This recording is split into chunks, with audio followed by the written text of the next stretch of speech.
Hello friends, आप सभी का हार्दिक स्वागत है अपने यूट्यूब चैनल नियति क्लासेज में। आज हम इंग्लिश ग्रामर का रूल नंबर 2 पढ़ने वाले हैं।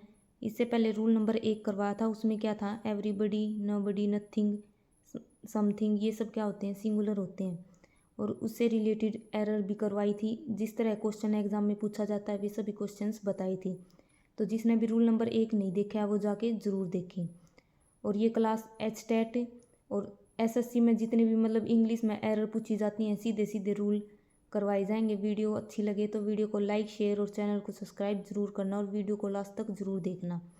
रूल नंबर 2 क्या है, ईच, एवरी, इधर, नीदर, एनी और नन, इन सब के बारे में आज हम पढ़ने वाले हैं। सबसे पहले हम बात करते हैं ईच और एवरी की। इन दोनों में डिफरेंस क्या है? इन दोनों में डिफरेंस क्या है, जो ईच है ये प्रोनाउन और एडजेक्टिव दोनों की तरह काम करता है, और जो एवरी है ये केवल एडजेक्टिव की तरह काम करता है, ये प्रोनाउन नहीं होता। इसको हम एग्जाम्पल के साथ समझेंगे। जैसे ये लिख रखा है, ईच स्टूडेंट वाज प्रेजेंट। ये स्टूडेंट क्या है, इसमें नाउन, और जो नाउन की विशेषता बताते हैं वो क्या होते हैं, एडजेक्टिव। तो ईच इसमें क्या है, एडजेक्टिव, और नाउन क्या है, नाउन क्या है, स्टूडेंट, और ईच क्या हो गया, एडजेक्टिव। अगला एग्जाम्पल देखो, each of the students was present. जो ऑफ है इसका यूज हम सिलेक्शन के लिए करते हैं, और सिलेक्शन बहुतों में से होता है। तो ऑफ का यूज किस लिए करते हैं, हम सिलेक्शन के लिए यूज करते हैं। और जब भी हमने सिलेक्शन के लिए यूज करना है तो हम ऑफ के बाद हमेशा प्लूरल लगाते हैं। तो each of the students was present, इसमें क्या है, ये ऑफ प्रेपोजिशन है, और प्रेपोजिशन से पहले क्या आता है, सब्जेक्ट आता है। और किसी भी शब्द को सब्जेक्ट होने के लिए या तो नाउन होना पड़ता है और या फिर प्रोनाउन। तो ईच नाउन तो है नहीं, तो ईच क्या हो गया यहाँ पर, प्रोनाउन। तो यहाँ पर तो ईच प्रोनाउन का काम कर रहा है, और यहाँ पर ईच एडजेक्टिव का काम कर रहा है। मेरे हिसाब से ये चीज़ ज़रूर समझ आ गई होगी। अब हम एवरी को समझेंगे। एवरी प्रोनाउन की तरह काम नहीं करता, ये केवल एडजेक्टिव की तरह काम करता है, और एवरी के बाद हमेशा नाउन ज़रूर आना चाहिए। ठीक है, ये ज़रूर याद रखना है, एवरी के बाद हमेशा नाउन आना चाहिए। जैसे ये सेंटेंस लिखा है, एवरी वाज प्रेजेंट, ये सेंटेंस गलत है। क्यों गलत है? क्योंकि एवरी है, एवरी के बाद क्या आना चाहिए, नाउन आना ज़रूरी है। ये देखो, ये वाज क्या है, ये वर्ब है, और वर्ब का एग्रीमेंट किसके साथ हुआ है, सब्जेक्ट के साथ। तो इस हिसाब से हमारा सब्जेक्ट क्या हो गया, एवरी, और एवरी के बाद नाउन आना ज़रूरी है। ठीक है, तो इसलिए ये सेंटेंस हमारा गलत है। या तो हम ऐसे करें, एवरी गर्ल वाज प्रेजेंट, तो हमारा सेंटेंस ठीक हो जाएगा। पहला डिफरेंस ईच और एवरी में मेरे हिसाब से समझ आ गया होगा। जो ईच है वो प्रोनाउन और एडजेक्टिव दोनों की तरह काम करता है, और एवरी एडजेक्टिव की तरह काम करता है, और एवरी के बाद नाउन आना ज़रूरी है। अगला डिफरेंस है, जो ईच है वो दो या फिर दो से ज़्यादा इनके साथ लगता है, और एवरी केवल दो से ज़्यादा है उनके लिए लगता है। एग्जाम्पल के साथ समझेंगे। जैसे ईच ऑफ द स्टूडेंट्स, यानी कि ऑफ सिलेक्शन के लिए बताया था, तो ऑफ सिलेक्शन के लिए है, और इसके बाद हमेशा जब भी हम सिलेक्शन की बात करेंगे तो हमेशा प्लूरल आएगा ऑफ के बाद। तो स्टूडेंट्स है तो ये बहुत ज़्यादा होगी, या फिर ईच स्टूडेंट, या तो दो हो या फिर दो से ज़्यादा हो, इसके लिए हम किसका यूज करेंगे, ईच का।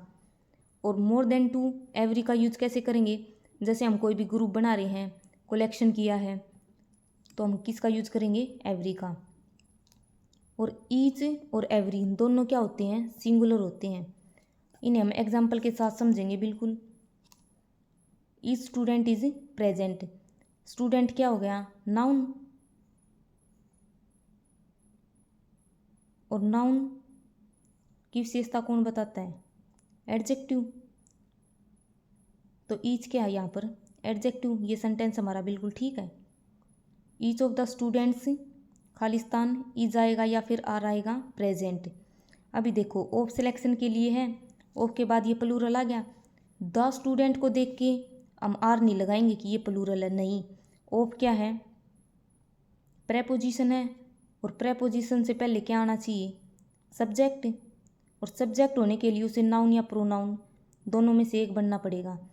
तो ईच क्या है, अभी बताया था, जो ईच है ये प्रोनाउन की तरह काम करता है या फिर एडजेक्टिव।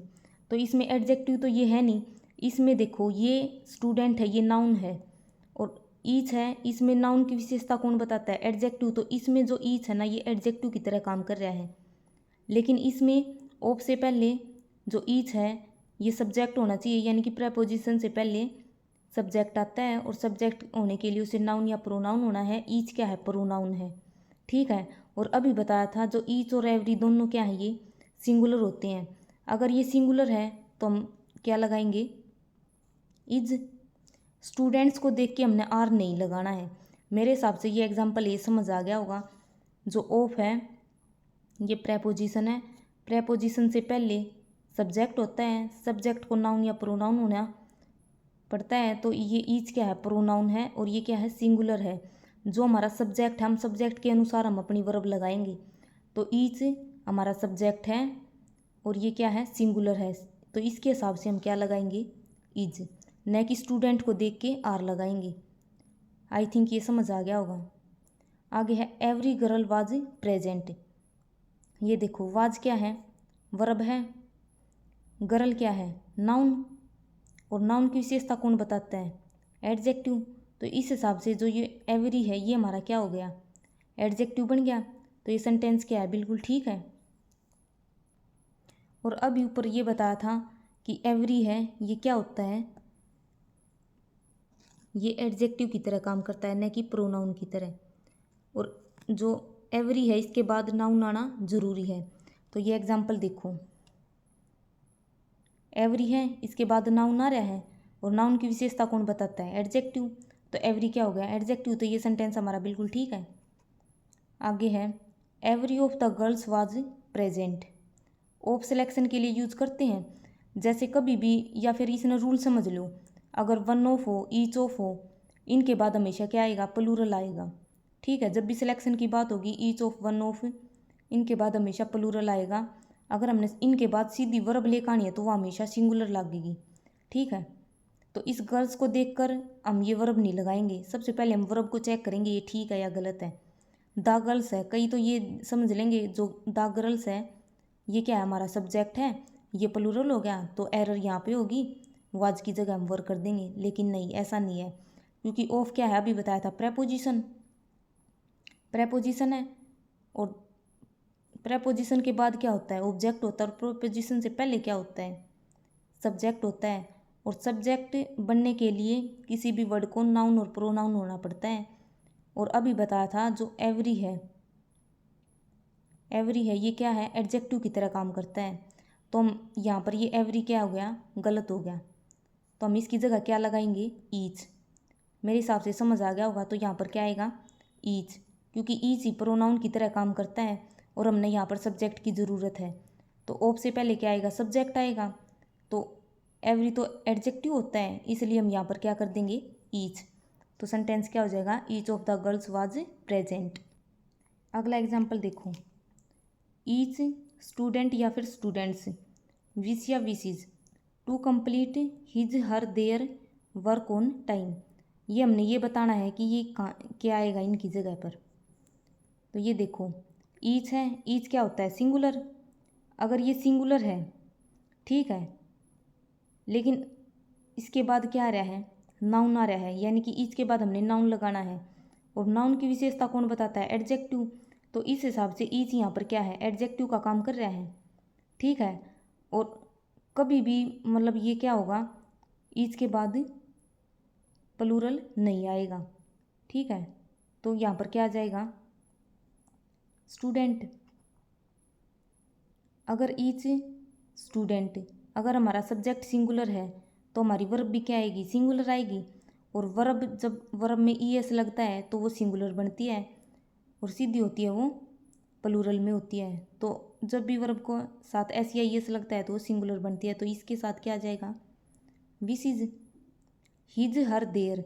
अगर ये हमारा सिंगुलर है, ठीक है, ये सिंगुलर है, तो देयर का तो यहाँ पर कोई सवाल ही नहीं आने का, बच गया हिज और हर।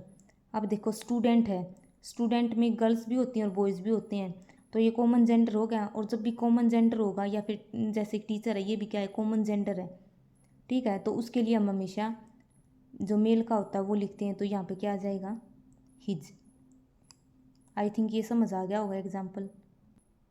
अगला एग्जाम्पल है ईच ऑफ द स्टूडेंट या फिर स्टूडेंट्स, ये हमने खालिस्तान भरना है, क्या आएगा इसकी जगह, विच या wishes to complete his her their work on time. इसमें देखो जो ऑफ है प्रेपोजिशन है, प्रेपोजिशन से पहले सब्जेक्ट होना चाहिए, सब्जेक्ट होने के लिए किसी भी वर्ड को नाउन या प्रोनाउन होना पड़ता है, और ईच के किसकी तरह काम करता है, या तो एडजेक्टिव की तरह काम करता है या फिर प्रोनाउन की तरह। तो यहाँ पर प्रोनाउन की तरह काम कर रहा है, एडजेक्टिव की तरह जब काम करेगा जब ईच के बाद नाउन होगा, और नाउन की विशेषता एडजेक्टिव बताते हैं। तो यहाँ पर नाउन तो है नहीं, पहले वाले एग्जाम्पल में क्या था, इसके बाद ईच स्टूडेंट था, तो यहाँ पर ईच है, ये एडजेक्टिव की तरह काम कर रहा है, ठीक है। और अभी बताया था जब भी ईच ऑफ, वन ऑफ ये होंगे, ये हमेशा सिलेक्शन की बात करते हैं, मतलब बहुतों में से एक की बात होती है, ठीक है। तो यहाँ पर ऑफ सिलेक्शन का काम कर रहा है, तो यहाँ वन ऑफ ईच ऑफ है, इनके बाद क्या आएगा, प्लूरल आएगा, तो यहाँ पर क्या आएगा, स्टूडेंट्स। आई थिंक समझ आ गई होगी ये एग्जाम्पल। आगे हमने वर्ब लगानी है, तो इसमें वर्ब कैसे आएगी, ये देखो अभी बताया ईच ऑफ द स्टूडेंट्स, लेकिन हमने जो वर्ब है वे सब्जेक्ट के अनुसार लगानी है। तो इसमें हमारा सब्जेक्ट क्या है, स्टूडेंट्स है या ईच है, तो ऑफ से पहले सब्जेक्ट होगा, तो ईच क्या होता है, सिंगुलर होता है, और सिंगुलर के साथ कौन सी वर्ब आती है, सिंगुलर वर्ब आएगी, तो बीसीज आ जाएगा। और इसमें क्या हो जाएगा, अगर ईच सिंगुलर है तो हम प्लूरल तो लगा ही नहीं सकते, और कॉमन जेंडर की बात हो रही है, तो इसमें भी क्या हो जाएगा, हिज। अगला एग्जाम्पल है एवरी क्लास इज या फिर are ready to attend the seminar. Every class, अभी बताया था जो एवरी है, एक तो इसके बाद नाउन आना जरूरी है, और एक एवरी का यूज ग्रुप या फिर कलेक्शन है इनके लिए किया जाता है, ठीक है। और एवरी एडजेक्टिव की तरह काम करता है, ठीक है। तो यहाँ पर एवरी क्या है, एडजेक्टिव, क्लास क्या है, नाउन, और एवरी सिंगुलर होता है, तो इसलिए यहाँ पर क्या आ जाएगा, इज। आगे हम बात करते हैं ईदर, नीदर, एनी। ईदर है, ये क्या होता है, दो के लिए यूज होता है, और बोथ भी दोनों के, दो के लिए यूज होता है, तो हम दोनों में लगाते क्यों नहीं, क्योंकि ईदर है ये भी दो के लिए यूज है, बोथ भी दो के लिए यूज है। लेकिन ईदर का मतलब क्या होता है, दो में से एक, और बोथ में दोनों के दोनों। ऐसे ही नीदर में होता है, इसका मतलब क्या होता है, दो में से एक भी नहीं। और एनी का मतलब क्या होता है, दो से ज़्यादा।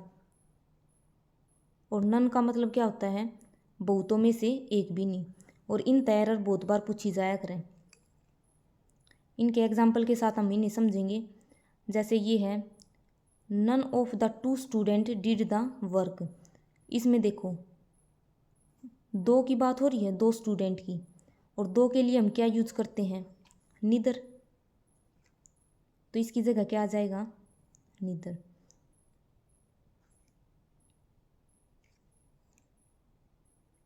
जो नन है इसका मतलब क्या होता है, बहुत सारे में से एक भी नहीं। और नीदर है, इसका मतलब क्या होता है, दो में से एक भी नहीं। और यहाँ पर दो की बात हो रही है, अगर दो से ज़्यादा होते तो हम नन का यूज़ करते, तो ये ठीक होता अगर दो से ज़्यादा होते। लेकिन दो की बात हो रही है, इसलिए क्या लगा देंगे हम यहाँ पर, नीदर। और अभी बताया था जो ऑफ है ये सिलेक्शन का काम करता है, ठीक है। ईच ऑफ है, नन ऑफ है, वन ऑफ है, इसके बाद हमेशा क्या आएगा, प्लूरल आएगा। इसलिए ये चीज़ तो ज़रूर समझ आ गई होगी। अगर कहीं पर भी each of, none of, one of दिख जाए, अगर हमने सीधे लेकर आना है तो क्या लगाएंगे हम, प्लूरल लगाएंगे, और वर्ब सीधी क्या आएगी, सिंगुलर।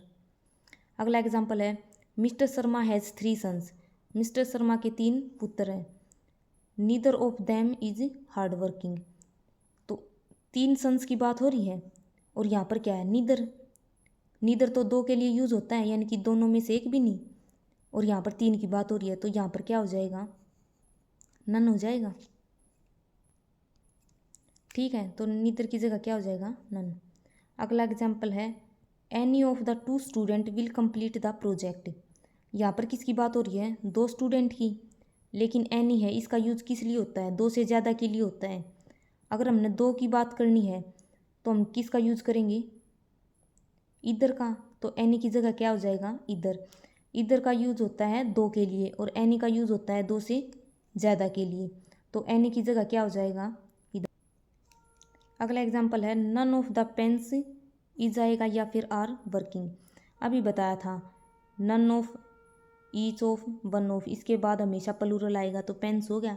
लेकिन द पेन्स ने देख कर हम आर नहीं लगाएंगे। क्यों नहीं लगाएंगे, क्योंकि जो ऑफ है ये प्रेपोजिशन है और प्रेपोजिशन से पहले क्या होता है, सब्जेक्ट होता है। और जो नन है ये क्या है, सिंगुलर है। तो इस हिसाब से हम क्या लगाएंगे, इज। अगला एग्जाम्पल है neither of them attended the function. इसका हमने क्वेश्चन टैग बनाना है।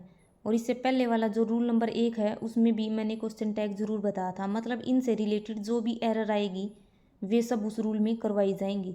उससे पहले जो समबडी, नोबडी, एनीथिंग, नथिंग, इन सब का जो क्वेश्चन टैग बना है इनका भी बनवाया था। अगर किसी ने रूल नंबर 1 नहीं देखा है तो वो जाके ज़रूर देखो। तो हमने इसका क्वेश्चन टैग बनाना है। क्वेश्चन टैग के 2-3 रूल हैं, ये ज़रूर याद रखनी है।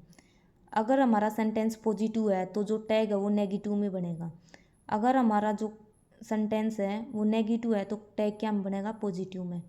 हमेशा अपने सेंटेंस की हमने वर्ब देखनी है। जो भी मतलब हेल्पिंग वर्ब होगी वह हम क्वेश्चन टैग में यूज़ करेंगे, ठीक है।